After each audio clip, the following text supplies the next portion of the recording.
வணக்கம். நான் ஹோமியோபதி மருத்துவர் டாக்டர் ஜெயப்பிரியா.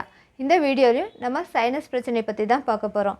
ஏன்னா நிறைய பேர் குளிர்காலத்தில் போயிட்டு வந்தாவோ இல்லை வீடு கூட்டி ஒட்டடை அடித்து தூசி தட்டினா கூட சைனஸ் அலர்ஜி ஆகி அதனாலவே தும்மல், மூக்கடைப்பு, தலைவலி அப்படின்ட்டு ரொம்பவே கஷ்டப்படுற மாதிரி இருக்கும். சரி, இந்த சைனஸ் பிரச்சனை எதனால் வருது, அதோட அறிகுறிகள் என்ன, அதை சரி பண்ண என்னெல்லாம் பண்ணலாம், அதை பற்றி தான் இந்த வீடியோவில் நம்ம பார்க்க போகிறோம். வாங்க வீடியோக்குள்ளே போகலாம். சரி, இந்த சைனஸ்னால் என்ன அப்படின்னு பார்த்தோம்னா, பொதுவாக சைனஸ்ன்றது நம்ம முகத்தில் மூக்கோட சைடில் இந்த இடத்துல மூக்கு தண்டு பகுதிகிட்ட புருவங்களுக்கு மேலே இருக்கக்கூடிய ஒரு காற்று அறைகளை தான் நம்ம சைனஸ் அப்படின்னு சொல்கிறோம். இந்த சைனஸ் அலர்ஜி ஆகி அந்த இடத்துல நீர் கோர்த்து அது மியூக்கஸ் பில்டப் ஆகி அது சைனஸோட ஓப்பனிங்கை அடைச்சிக்கிட்டு அதனால் ஏற்படக்கூடிய பிரச்சனைகளை தான் நம்ம சைனசைட்டிஸ் அப்படின்னு சொல்கிறோம். சரி, என்னென்ன காரணங்கள்னால இந்த சைனஸ் அலர்ஜி ஏற்படலாம் அப்படின்னு பார்த்தோம்னா, ஒரு சிலருக்கு குளிர்காற்றுல வண்டியில் போயிட்டு வந்தாலோ பஸ்ஸில் போயிட்டு வந்தாலோ இந்த சைனஸ் அலர்ஜி ஏற்படுது. அதே மாதிரி ஏசி காற்றுல நல்லா சில்லுன்னு காற்று நம்ம மேலே படுற மாதிரி உட்காந்துருக்கும்போது, இல்லை நல்லா கிளைமேட் நல்லா சில்லுன்னு இருக்கும்போது அந்த ஃபேன் நல்லா ஃபாஸ்ட்டாக வச்சு அந்த ஃபேன் காற்றுல டைரெக்டாக உட்காந்துருக்கும்போது கூட நமக்கு இந்த சைனஸ் அலர்ஜி ஏற்படலாம். அதே மாதிரி ஒரு சிலருக்கு வைரல் இன்ஃபெக்ஷனால் சளி பிடிச்சும் கூட இந்த சைனஸ் அலர்ஜி ஆகலாம்.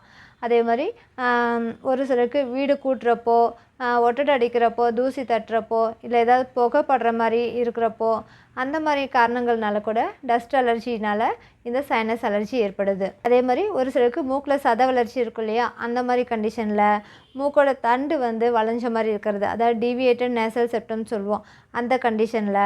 அதே மாதிரி தொண்டையில் அடினாய்ட் பிரச்சனை இருக்கும்போது, பல்லில் ஏதாவது இன்ஃபெக்ஷன் இருக்கும்போது, அதே மாதிரி நோய் எதிர்ப்பு சக்தி கம்மியாக இருக்கவங்களுக்கு கூட இந்த மாதிரி சைனஸ் அலர்ஜி ஏற்படலாம். சரி, இந்த சைனஸ் அலர்ஜியானால் என்னென்ன அறிகுறிகள் தெரியும் அப்படின்னு பார்த்தோம்னா, தும்மல் இருந்துக்கிட்டே இருக்கிற மாதிரி இருக்கும், தொடர்ந்து எடுத்தோன்னே தும்மல் இருந்துக்கிட்டே இருக்கும். அதே மாதிரி ரன்னிங் நோஸ் இருக்கிறது, அப்படியே மூக்கிலேருந்து தண்ணியாக கொட்டுது அப்படின்னு ஒரு சிலர் சொல்லுவாங்க. கர்ச்சீஃப்லாம் நனைஞ்சிக்கிட்டே இருக்குது, அந்தளவுக்கு ரன்னிங் நோஸாக இருக்குது அப்படின்னு சொல்லுவாங்க. அந்த மாதிரி இருக்கலாம். அதே மாதிரி மூக்கடைப்பு இருக்கும், தொண்டையெல்லாம் அப்படியே இரிட்டேஷன் இருக்கிற மாதிரி இருக்கிறது, அந்த மாதிரி இருக்கும். அதே மாதிரி சைனஸ் இருக்க இந்த இடங்கள்லாம் அப்படியே தொட்டாவே வலி இருக்கிறது, அந்த இடமே ஒரு மாதிரி முகமே வீங்கின மாதிரி இருக்கிறது, அந்த மாதிரிலாம் இருக்கும். அதே மாதிரி தலைவலி, தலை பாரம், அப்படியே குனிஞ்சா கூட அப்படியே தலை அப்படியே வெயிட்டாக இருக்கிற மாதிரி இருக்கிறது, அந்த மாதிரிலாம் சொல்லுவாங்க. அதே மாதிரி காய்ச்சல், உடம்பு ரொம்ப அசதியாகவே இருக்கிற மாதிரி இருக்கிறது, இந்த மாதிரியான சிம்டம்ஸ்லாம் இதில் தெரியும். சரி, இந்த சைனஸ் பிரச்சனையை சரி பண்ண என்னெல்லாம் பண்ணலாம் அப்படின்னு பார்த்தோம்னா, டஸ்ட் அலர்ஜியோ புகையினால் அலர்ஜி இருக்கவங்களோ நம்ம வீடு கூட்டும் போதோ ஒட்டடை அடிக்கும் போதோ இல்லை புகை இருக்கிற இடங்களில் நம்ம போகும்போதோ முகத்துக்கு மாஸ்க் யூஸ் பண்ணிக்கலாம். அதே மாதிரி நிறைய தண்ணி குடிக்கணும், ஹெர்பல் டீயோ இல்லை சூப்பு அந்த மாதிரி நம்ம நிறைய குடிச்சுக்கணும். அதே மாதிரி நல்லா ரெஸ்ட் எடுக்கணும். அதே மாதிரி பால் பொருட்கள், ஸ்வீட்ஸு, சாக்லேட்ஸு இந்த மாதிரி கண்டிப்பாக அவாய்ட் பண்ணணும். அதே மாதிரி தலைக்கு குளித்தா உடனே நல்லா அது நம்ம காய வச்சிடணும்.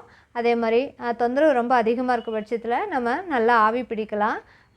இதெல்லாம் சைனஸ் பிரச்சனையை குறைக்க நமக்கு ஹெல்ப் பண்ணும். அதே மாதிரி ஹோமியோபதியிலுமே கூட இந்த மாதிரியான குளிர் காற்றுனாலையோ இல்லை டஸ்ட் அலர்ஜினாலோ சைனஸ் அலர்ஜி அதனால் வரக்கூடிய தும்மல், மூக்கடைப்பு, ரன்னிங் நோஸ், தலைவலி, தலைபாரம் இந்த மாதிரியான சிம்டம்ஸ்லாம் பெலடோனா, ஹெப்பார்சல், சைலீஷியா, காலிபைக், மெக்சால், ஸ்பைஜீலியா இந்த மாதிரி மெடிசன்ஸ்லாம் நமக்கு ரொம்ப நல்ல ரிசல்ட்டை கொடுக்கக்கூடியதாக இருக்குது. இந்த வீடியோலையும் நம்ம சைனஸ்னால் என்ன, சைனஸ் அலர்ஜி எதனால் வருது, அதோட அறிகுறிகள் என்ன, அதை சரி பண்ண என்னெல்லாம் பண்ணலாம், அதை பற்றிலாம் நம்ம பார்த்தோம். இந்த வீடியோ பிடிச்சிருந்தால் லைக் பண்ணுங்கள், ஷேர் பண்ணுங்கள். இந்த மாதிரியான மேலும் பல பயனுள்ள தகவல்களை பெற சேனலை சப்ஸ்கிரைப் பண்ணுங்கள். நன்றி, வணக்கம்.